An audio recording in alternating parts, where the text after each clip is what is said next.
Okay, nashukuru sana. Leo siku ya tarehe 22 mwezi wa 4 tumeshiriki katika zoezi hili la uteketezaji wa dawa za kulevya aina ya mirungi ambazo zilikamatwa katika wilaya yetu ya Igunga. Kipekee tunawashukuru sana mamlaka ya kudhibiti dawa za kulevya kanda ya Magharibi pamoja na jeshi la polisi wilaya ya Igunga ambao kwa namna moja au nyingine waliwezesha ukamataji wa madawa haya ambayo yameelezwa kuwa ni vibunda 546 sawa na kilo 166.71 ambazo zilikamatwa tarehe 17 mwezi wa pili mwaka huu 26. Kwa hiyo wahusika wamefanya kazi yao vizuri na kwa mujibu wa sheria, kwa sababu kesi bado inaendelea, hivi kama vidhibiti imetolewa oda kwamba viteketezwe na zoezi hilo limefanyika mbele yetu sote tukishuhudia.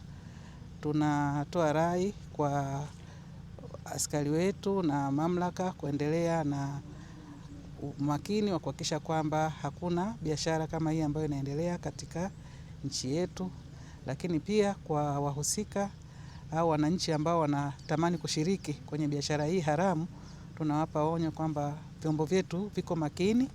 Watakapojihusisha tu kwenye shughuli kama hiyo, basi waamini kabisa kwamba watakutwa na mkono wa sheria.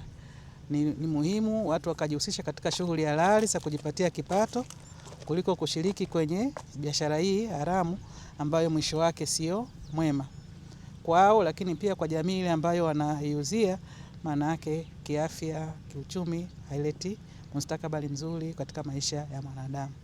Kwa hiyo tunashukuru, zoezi limeenda vizuri, tumefikia tamati, lakini iwe fundisho kwa wale waliofanya hivyo, lakini na wanaofikiria kufanya hivyo.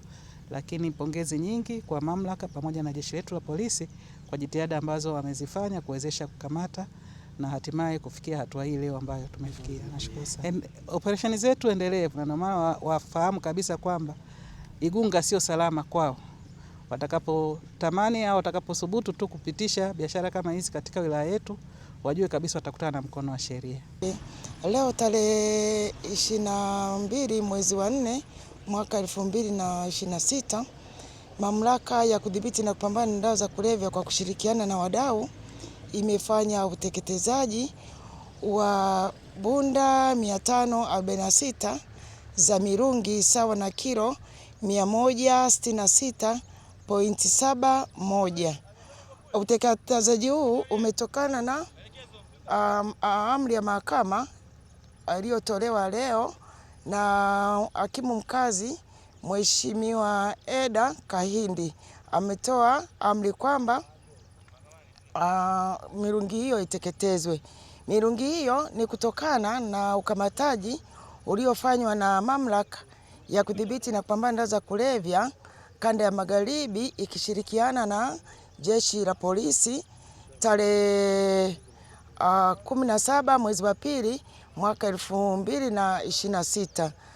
Watuhumiwa waliokamatwa na mirungi hii ni watuhumiwa 4, watuhumiwa 3 wakiwa wa kike na 1 wa kiume.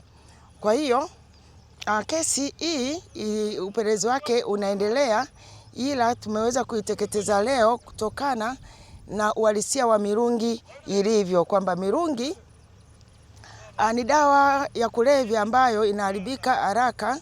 Kwa hiyo uhifadhi wake ni mgumu na ingekuwa ni hatari kwa afya za watunzaji. Kwa hiyo tumeweza kuteketeza na tunashukuru Mheshimiwa mkuu wa wilaya amekuja na kuu yake, wote wamehudhuria, tumefanya uteketezaji huu.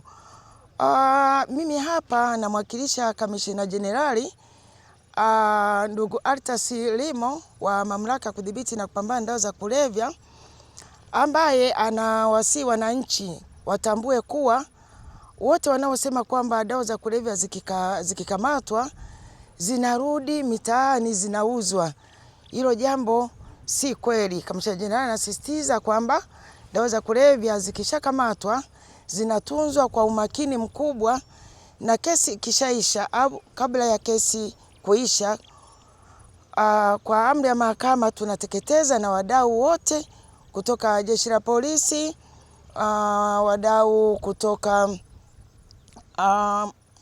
NPS wadau kutoka kwa mkemia mkuu wa serikali na wengineo waliotajwa kwa mujibu wa sheria, wote wanashuhudia. Onyo kwa wananchi kwamba dawa za kulevya kwanza zinakatazwa kisheria, na kwa sababu zina madhara ya kiafya kwa watumiaji. Kwa hiyo endapo mtu akikamatwa atachukuliwa hatua za kisheria. Ndio maana serikali ilitunga sheria kali ya kudhibiti na kupambana dawa za kulevya ambayo inatoa adhabu ya kifungo cha maisha na miaka 30. Ndio adhabu kubwa zilizoko kwenye sheria hii. Kwa hiyo sasa wananchi watambue kwamba kujihusisha na dawa za kulevya hakulipi. Kwa niaba ya Kamishna Jenerali, napenda niwaambie wananchi kwamba kujihusisha na dawa za kulevya kwa namna yote ile si salama. Kwa hiyo Tanzania si salama kwa wanaojihusisha na watumiaji au na wauzaji wa dawa za kulevya. Tanzania hii ni salama kwa raia wema. Kwa hiyo sasa, kwa niaba ya Kamishna Jenerali, tulikuwa tunaomba wananchi washirikiane na sisi katika kupiga vita dawa za kulevya kwa kutoa taarifa kwa mamlaka ya kudhibiti na kupambana dawa za kulevya, na taarifa zao zitahifadhiwa au watalindwa kwa usiri mkubwa. Namba ya kupiga ni 119.